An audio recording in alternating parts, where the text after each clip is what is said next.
Drill 2, squaring up on it. Vertical punch, blocking vertical punch, right? So I'm here, boom. All I'm doing, when he swings, I'm blocking, but I'm not moving past him. I want to stay right face to face, chest to chest with him. Infight. I'm going to hit it. Boom! Look how many times I hit it. Block, ribs. As soon as you block and hit the ribs, I swing, take a shot, I'm going to contract. When I drop, you have to flick the shuto between the chin and the clavicle. You got to get it right there on the neck. So from here, I'm going to hit, block, hit, and step. All one move because I got to square up with it. Right? So, boom! Look how I did it. 1, 2, 3, 4. Now the second shot doesn't have to be to the body. Typically, it's going to be right here, night-night blow to the tip of the chin. Right? And you say, but if you hit him in the neck, he's going to drop his chin. Yeah. Because a big boxing glove that's this big was not going to fit when that chin is down. One knuckle is going to fit when that chin is down. Precision striking. So I'm standing right here, and all I'm going to do, hit it, go, shoot on. Boom. Fire again.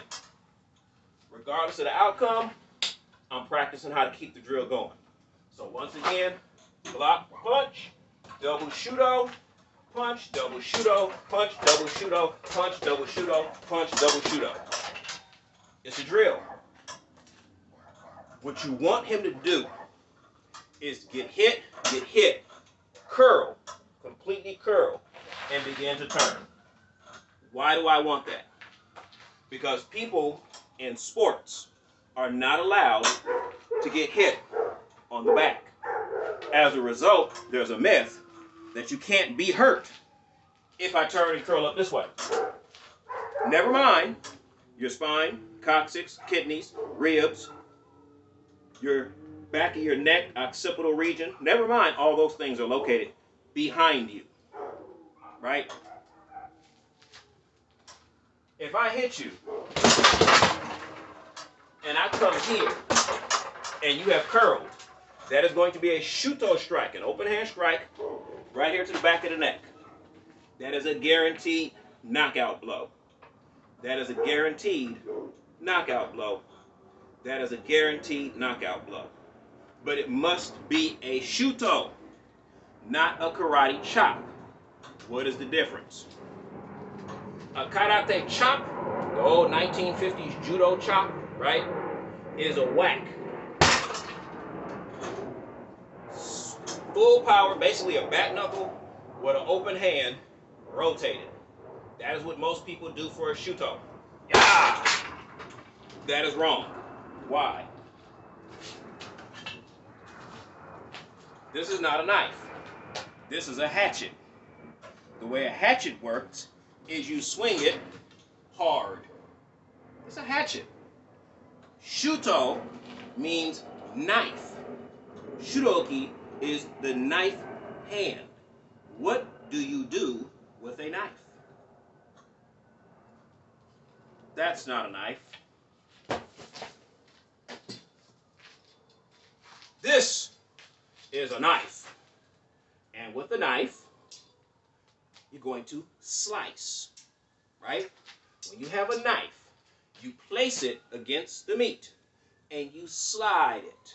If I told you to cut meat, you would not pick up your knife and go, oh, this is a good steak. Whack, whack, whack, whack. That's not what you would do with a good knife, right? You would take it, hold the meat in place, you slide. You'd rub it. That's how you slice, right? Don't believe me? Go ask Gordon Ramsay. What does that have to do with a shudoki? Look at the shape of your hand. Look at your wrist. And then look at the outer edge. You see the difference there? Right here, there's a hook. When you shuto, you want to catch them with that hook and slide. So the actual impact of a shudo strike is not perpendicular to the hand. Chop, chop, chop here. It's actually here. That is the direction of force. When you strike, You should be striking so that you make contact and cut through the target so that you're catching it and actually pulling. Watch the difference if you can. This is the traditional method most people teach. Whack and stop. What I'm teaching is strike with this part and cut through. Do you see me continue the motion? Why is that important? When you hit here and you strike at the correct angle, first of all, do not do this. This does not work. Why? Look at the motion. I'm going to make contact with this part of my hand because I'm coming down. It is not possible to strike with the strongest part of your hand if you are striking down because the arc takes the strongest part of your hand away from the target. So this is the wrong way to do a shuto strike. I know in demos they always, yeah! Look where my fingers are angled. What is breaking?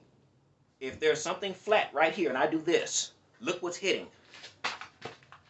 That's not what's supposed to hit. I'm supposed to hit with this. This. Cut it. Cut it. Cut it. That is the proper way to execute. Do it on your forearm. Listen. That is a proper shuto. Catch him in the back of the neck and do that. You watch him pass out first, face first on the ground. Guaranteed. Face first on the ground. So what happens is when I strike this person, I hit him, double shuto, I hit him again. They bend over. I'm going to try and stand them up. At some point, they're not going to stand up. So what I'll end up doing is hitting them and then whacking them somewhere in the bridge of the nose or in the face or the mouth while they're bent over. When I feel that, which sometimes you get teeth right here, it happens, you get a little cut right here from hitting them in the mouth because they're curled up, and you hit them, boom, pow, and as you're coming up, you're going to catch some teeth right here. As soon as you feel that, this backhand does this. Sends them face first into the ground. I'm not telling you what I read in the book. I'm not telling you what an instructor told me. I'm telling you what has happened from experience. Now, these are things you can't learn in a gym. Why?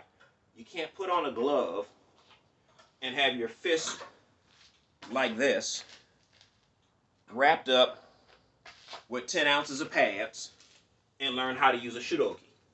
You can't.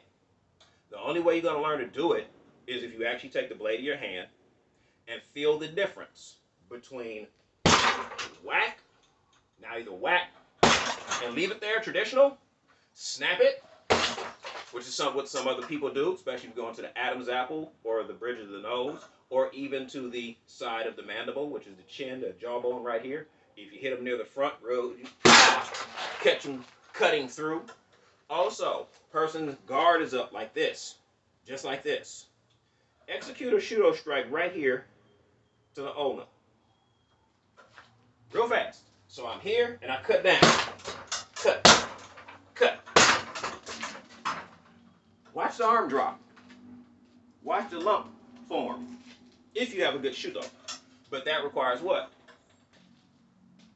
Maki water training. When you do maki water, you chop.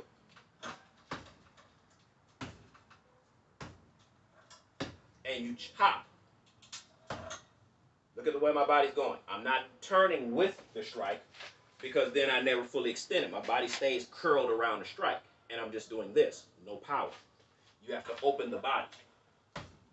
So pull the elbow back and actually go in the opposite direction of the strike. So with the maki water,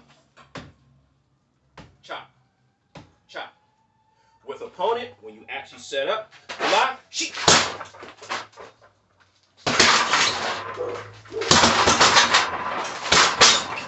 Notice how I'm moving. Anytime I shuto, this hand has to be ready to protect because a wide shuto opens you up. Opens you up. So you have to be ready to shuto, strike. That's why you see movements like this. Shuto. I have to be able to recover that. Okay. So, 2 drills. First thing, philosophy. Drill until they drop. Second thing, back fist, under, back fist, over, back fist, under, back fist, over. Do it as a drill. Third thing, drill, step and block, punch. Double shoot-out, punch, double shoot-out, punch, double shoot-out, punch. Of course, switch stances.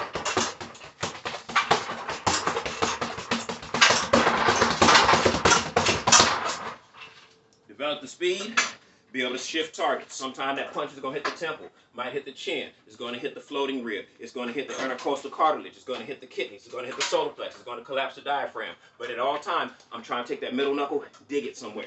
And as soon as I dig it there, I see the person turn this way, turn that way. Boom, shuto, temple, shuto, across the jaw, shuto, across the sternocleidomastoid, shuto to the occipital region, shuto to the base of the spine, base of the skull. Anywhere you can hit. You can even strike the groin. How does that work? If you get a guy with a reach advantage, big 6'7", 375-pound football player, right? That happens, and you catch a power shot right here. Boom, look at the reaction. Trying to put the chin behind the shoulder, put the hand up, but I'm eating a lot of that punch. When that happens, drop low. Drop low. Cover it. Look, boom, right there. That's your double shoot-out position. So what happens is, as soon as he hits you, boom, I drop low. There's your first shoot-out. Open hand, right there in the groove. As soon as he hits, pow, boom. Why do I do that? When he bends over, that goes in his eyes. Ah! Pick him up. Pow, boom! See the combination? It's still the same movement, but I'm adding a thrust. Elbow connected to the hip. So when I get hit, boom! Because realistically, I'm not going to have to step in. When he hits me, I'm going to stagger back. That's what happens when you get hit by a guy bigger than you. Pow! You go back. When he comes in for the next one, though, it's a hand flick, it's an eye gouge, and you push off that back leg and you extend with everything you got. Pow! Look at my reach. I get knocked over here. Pow! Boom! If you're not serious when you come at him, you got to think of Tiger. You got to pounce on him. You got to be mad. You got to be mad. Angry, killer instinct. One of us dies today. If you think of saving your life, don't go to war. If you're scared of getting hurt, get a gun and a dog. But if you're saying, I'm not that one, they have to pay for what they do.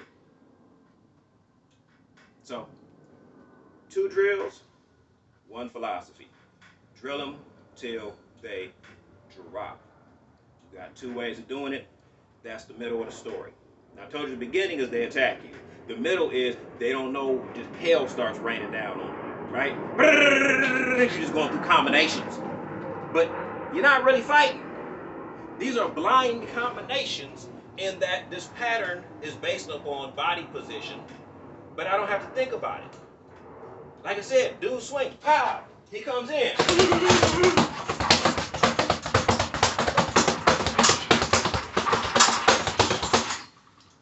All I'm doing is going through combinations until what? He moves a certain way. I'm left-handed. Pow! Until he moves a certain way. Here comes that front kick, that side kick, that spinning hook kick. He spun around. I'm about to choke him out. Something you have that's a finishing move. And you're just going to drill him until he moves into position. Then you finish him off. So what's my story? He swings. I block. I got the position. There goes choke out number 1. He swings. Hey! Boom! Kick him in the middle of the street. Let a bus hit him. You figure out the end. He gonna establish the beginning. But the middle is all training.